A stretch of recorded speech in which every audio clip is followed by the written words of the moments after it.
Halo, Assalamualaikum warahmatullahi wabarakatuh. Selamat datang di channel YouTube Serba Serbi CPNS. Jangan lupa like, share, dan subscribe ya teman-teman. Terima kasih. Apa sih teknologi kesehatan dan produk kesehatan dalam Undang-Undang Kesehatan Nomor 36 Tahun 2009? Yuk tonton video berikut. Undang-Undang Republik Indonesia Nomor 36 Tahun 2009 tentang Kesehatan. Kita masih masuk di bab 5 ya teman-teman, mengenai sumber daya di bidang kesehatan. Kita ke bagian teknologi dan produk teknologi. Pasal 42 ayat 1.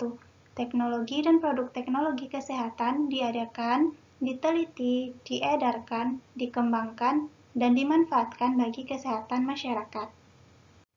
Maksud dari ayat 1 pasal 42 ini adalah penelitian dan pengembangan ilmu pengetahuan dan teknologi kesehatan ditujukan untuk menghasilkan informasi kesehatan, teknologi, produk teknologi, dan teknologi informasi kesehatan untuk mendukung pembangunan kesehatan.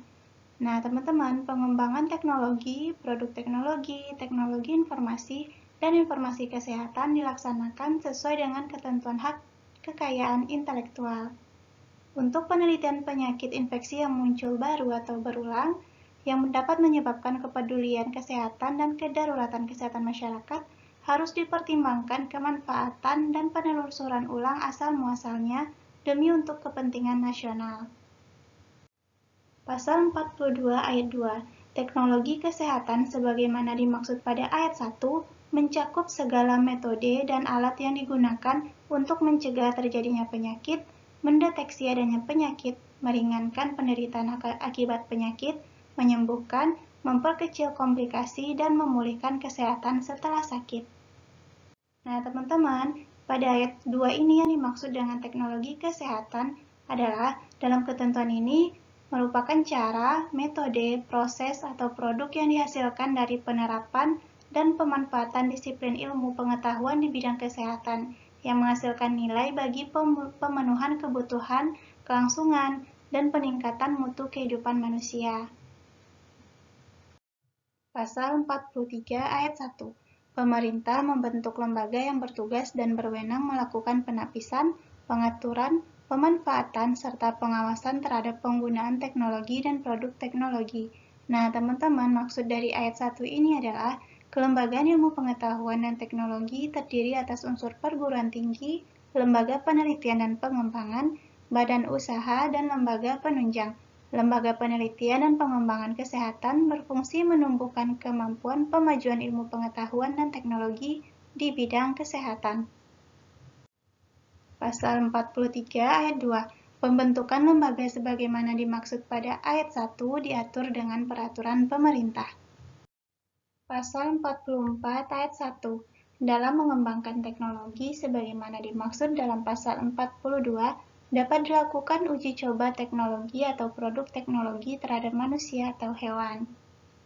Nah, teman-teman, maksud dari ayat 1 ini yaitu, yang dimaksud dengan uji coba adalah bagian dari kegiatan penelitian dan pengembangan. Penelitian adalah kegiatan yang dilakukan menurut kaidah dan metode ilmiah secara sistematis untuk memperoleh informasi, data, dan keterangan yang berkaitan dengan pemahaman dan pembuktian kebenaran atau ketidakbenaran suatu asumsi dan atau hipotesis di bidang ilmu pengetahuan dan teknologi, serta menarik kesimpulan ilmiah bagi keperluan kemajuan ilmu pengetahuan dan teknologi.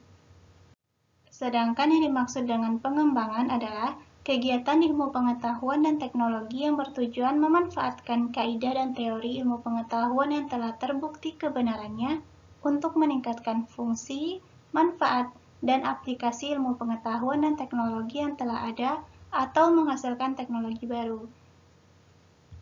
Sedangkan ilmu pengetahuan adalah rangkaian pengetahuan yang digali, disusun, dan dikembangkan secara sistematis dengan menggunakan pendekatan tertentu yang dilandasi oleh metodologi ilmiah, baik yang bersifat kuantitatif, kualitatif, maupun eksploratif, untuk menerangkan pembuktian gejala alam dan atau gejala kemasyarakatan tertentu. Kemudian pasal 44 ayat 2. Uji coba sebagaimana dimaksud pada ayat 1 dilakukan dengan jaminan tidak merugikan manusia yang dijadikan uji coba. Jadi teman-teman, maksudnya dari ayat 2 ini yaitu semua uji coba yang menggunakan manusia sebagai subjek uji coba wajib didasarkan pada 3 prinsip etik umum, yaitu menghormati harkat martabat manusia yang bertujuan menghormati otonomi dan melindungi manusia yang otonominya terganggu atau kurang, kemudian berbuat baik dan tidak merugikan dan keadilan. Pasal 44 ayat 3. Uji coba sebagaimana dimaksud pada ayat 2 dilakukan oleh orang yang berwenang dengan persetujuan orang yang dijadikan uji coba. Nah, teman-teman, maksud dari ayat 3 ini, uji coba pada manusia itu harus dilakukan dengan memperhatikan kesehatan dan keselamatan yang bersangkutan. Penelitian dan pengembangan yang menggunakan manusia sebagai subjek harus mendapat informed consent atau persetujuan terlebih dahulu nih teman-teman. Sebelum meminta persetujuan subjek penelitian, peneliti harus memberikan informasi mengenai tujuan penelitian dan pengembangan kesehatan serta penggunaan hasilnya, jaminan kerahasiaan tentang identitas dan data pribadi, metode yang digunakan, resiko yang mungkin timbul, dan hal lain yang perlu diketahui oleh yang bersangkutan dalam rangka penelitian dan pengembangan kesehatan. Pasal 44 ayat 4.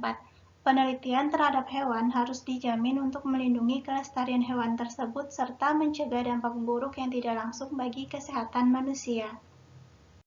Nah, teman-teman, maksud dari ayat 4 ini yaitu hewan percobaan harus dipilih dengan mengutamakan hewan dengan sensitivitas neurofisiologik yang paling rendah dan hewan yang paling rendah pada skala evolusi. Keberhati-hatian yang wajar harus diterapkan kepada penelitian yang dapat mempengaruhi lingkungan dan kesehatan hewan yang digunakan dalam penelitian harus dihormati. Jadi nggak boleh asal-asalan nih teman-teman kalau mau penelitian, baik ke manusia ataupun ke hewan. Pasal 44 ayat 5, ketentuan lebih lanjut mengenai pelaksanaan uji coba terhadap manusia sebagaimana dimaksud pada ayat 1 diatur dengan peraturan pemerintah. Pasal 45 ayat 1. Setiap orang dilarang mengembangkan teknologi dan atau produk teknologi yang dapat berpengaruh dan membawa risiko buruk terhadap kesehatan masyarakat.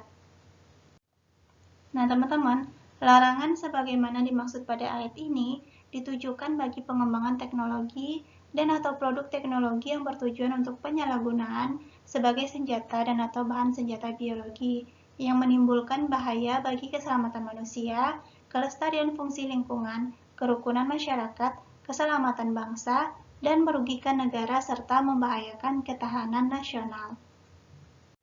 Kemudian pasal 45 ayat 2, ketentuan lebih lanjut mengenai pengembangan teknologi sebagaimana dimaksud pada ayat 1 diatur dengan peraturan pemerintah.